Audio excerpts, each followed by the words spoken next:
सुरुवातीला 38 नंतर 45 मागच्या याला 62,000च्या फरकानं निवडून आलो।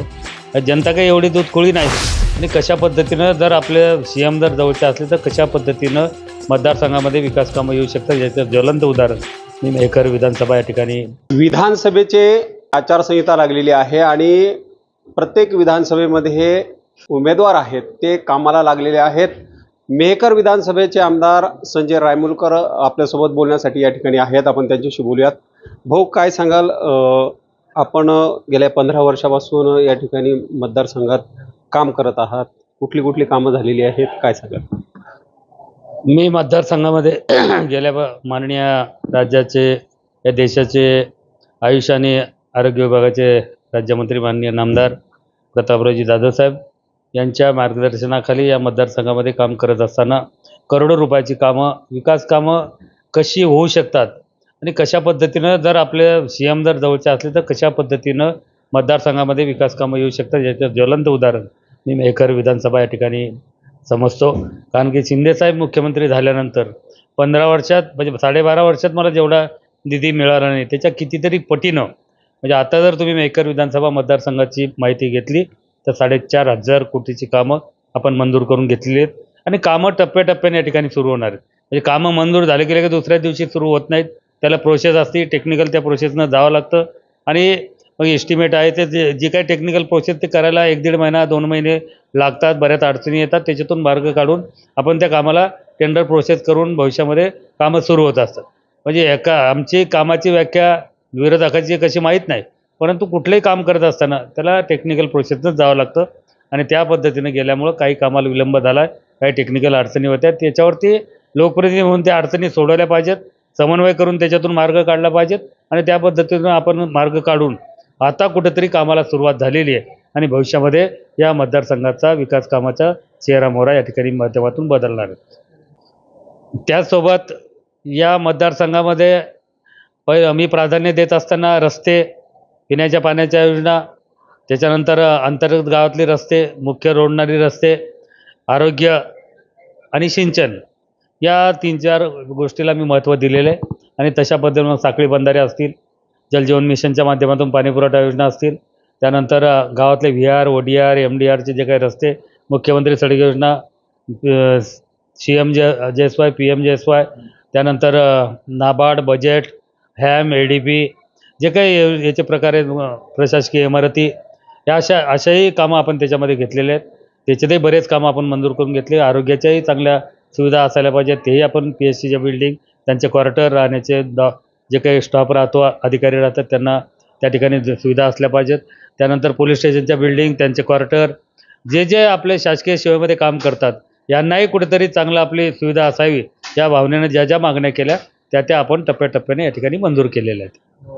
भाऊ, एक प्रश्न असा आहे की सातत्यानं आपण 15 वर्षापासून या ठिकाणी आमदार आहात, आपल्यावर ओरड केली जाते की मतदारसंघाचा विकास झालेला नाही आहे आणि आपण आता जो विकासाचा जो पाढा वाचलेला आहे की मतदारसंघामध्ये एवढे कामं या ठिकाणी खेचून आणलेले आहेत, ते असताना त्यांना प्रोसेस लागणार आहे, त्याला वेळ लागणार आहे, परंतु जे विरोधक आपल्यावर विरोध करत आहेत त्यांना आपण काय सांगाल?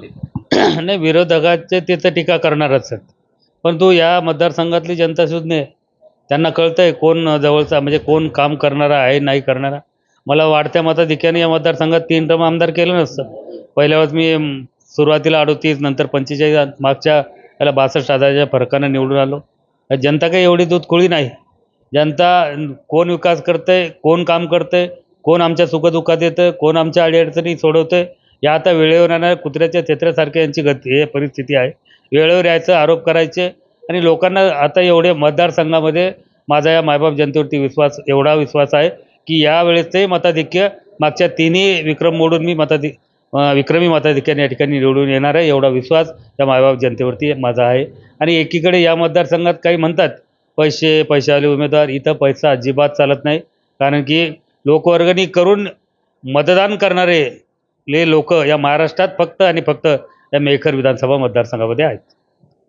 एक प्रश्न असा आहे की आपल्याला आता चौथ्यांदा जर का जनतेने या ठिकाणी विजय करून दिलं तर भविष्यात कुठली कामं आपण त्याला प्राधान्य द्याल? जे कामं आता तर आपण केलेलेच आहे किंवा त्यांचे प्रोसेसमध्ये आहेतच, यानंतरही आणखीन कुठले कामं आपण हाती घेणार आहात? जे आता भविष्यामध्ये माझं विजन या ठिकाणी राहील की वैयक्तिक कामाचं सार्वजनिक कामं आपण ग्राम पातळीवरती या ठिकाणी करतोय, परंतु कुठंतरी या ज्या दोन्ही लोणार मेकर MIDC असतील त्या टेक्निकल अडचणीमुळे थांबल्या होत्या, त्याही आता भविष्यामध्ये ते काम सुरू करण्याचं काम करतोय. त्यानंतर आपलं शहरामध्ये समृद्धीला लागून जे काही नवनगर विकसित करतोय ते जर 1500 हेक्टरवरती या ठिकाणी विकसित झालं तर रोजगाराच्या संधी, उद्योग या ठिकाणी येतील, रोजगाराची संधी उपलब्ध होईल आणि भविष्यामध्ये आजूबाजूच्या युवकांना, माझ्या मतदारसंघातील जे काही रोजगार आहेत त्यांना रोजगाराच्या संधी त्या ठिकाणी उपलब्ध होणार आहेत. शेतकरी जे काही या ठिकाणी पीक उत्पन्न घेतोय त्या पिकावरती प्रक्रिया करणारे उद्योग त्या ठिकाणी उभे राहिले तर 2 पैसे आमच्या शेतकरी बांधवाला अधिकचे मिळणार आहेत. तोही आपण माझं पुढचं विजन या ठिकाणी आहे. त्याचसोबत नदीजोड प्रकल्पाच्या माध्यमातून आमच्या नद्या बारामाही प्रवाही राहून सिंचन वाढलं पाहिजे, याच्यासाठी माननीय नामदार प्रतापरावजी जाधव साहेब आणि अटल बिहारी वाजपेयी यांच्या स्वप्नातला महाराष्ट्र घडत असताना, देश घडत असताना जे काही नदी जोड प्रकल्पाची संकल्पना जी अटल बिहारी वाजपेयी साहेबांनी या ठिकाणी समोर आणली होती, आता कुठंतरी एकनाथ शिंदे साहेब, देवेंद्र भवन, अजितदादा पवार यांच्या मार्गदर्शनाच्या माध्यमातून आता ती कुठेतरी मार्गी लागते. राज्य शासनाचा जो काही हिस्सा होता 2200 कोटीचा मागच्या अधिवेशनामध्ये आपण तो दिलेला आहे आणि आता त्या कामाचं टेंडर प्रोसेस झालेली आहे आणि भविष्यामध्ये या ठिकाणी तर ते जर नदी बारामाही प्रवाहित झाली तर आमचं सिंचन या दुपटीनं या ठिकाणी वाढणार आहे, शेतकरी सुखी आणि संपन्न होणार आहे. जागतिक लोणार सरोवराचा विकास आराखड्याचा प्रश्न कुठपर्यंत आलेला आहे, कुठपर्यंत तो विषय मार्गी लागलेला आहे आणि आपण त्यामध्ये कसा हे नोंदवणार? एकीकडे एक कीर्ती निपाणी म्हणून त्यांनी आपल्या सरोवरासंदर्भातल्या तिथलं जे काही सरोवराचा एरिया आहे त्याच्यामध्ये कुठलंच उत्खनन नको, कुठल्याच त्याच्यामध्ये त्याला एकीकडे मानवी हस्तक्षेप त्या ठिकाणी नको आहे. या सर्व गोष्टीचा विचारात घेऊन त्यांनी नागपूर हायकोर्टात एक रिट दाखल केली होती. त्याच्यावरती कोर्टाने एक जजमेंट दिलं आणि कोर्टानं न्यायाधीशाच्या अधिकाराखाली एक समिती नेमून आता त्या सरोवराचं काम जे करत असताना त्या समितीच्या माध्यमातून त्या ठिकाणी कामं सुरू होणार आहेत आणि त्याच्यामध्ये लोकप्रतिनिधीचा कुठलाच हस्तक्षेप नसल्यामुळं किंवा त्याच्यावरती बॉडीवरती लोकप्रतिनिधी नसल्यामुळं त्याच्यामध्ये आम्हाला बरंच काही म्हणजे आमच्या ज्या काही इच्छा असतील त्या काही त्या ठिकाणी मिटिंगमध्ये जाऊन सांगता येत नाही आणि आम्हाला कुठल्याच मिटिंगला ते बोलवत नाही. म्हणून त्या माध्यमातून थोडा अधिकारी कलेक्टर असतील तर ते 2 वर्ष राहतात, बदलून जातात. त्यानंतर न्यायालय प्रक्रिया न्यायाधीश महोदय आपले त्या वरतून आदेश देत असतात, त्यांची समिती त्या ठिकाणी काम करते. म्हणून याच्यामुळं थोडंसं न्यायालयीन प्रक्रियेमुळं तिथं काम करण्यामध्ये अडचणी येत आहेत. म्हणून त्या भविष्यात जलद गतीनं कसं आपल्याला त्याचा निपटारा करता येईल, कामं ते सरोवराचा विकास कसा करता येईल या माध्यमातून भविष्यामध्ये आता आचारसंहिता लागली नंतरच्या याच्या काळामध्ये निश्चित मुख्यमंत्री, उपमुख्यमंत्री जे जे काय असतील त्यांच्याच्या निदर्शनास आणून त्याला गती कशी देता येईल हे देण्याचं काम पुढच्या काळामध्ये निश्चित आम्ही त्या ठिकाणी करू. निश्चितच. तर हे होते आपल्यासोबत मेहकर विधानसभेचे आमदार संजय रायमुलकर, ज्यांनी युवकांसाठी MIDC असेल आणि लोणार विकास आराखडा असेल यासाठी आपण भविष्यात काम करणार असल्याचं या ठिकाणी सांगितलेलं आहे. दीपक मोरे, नवराष्ट्र, बुलढाणा.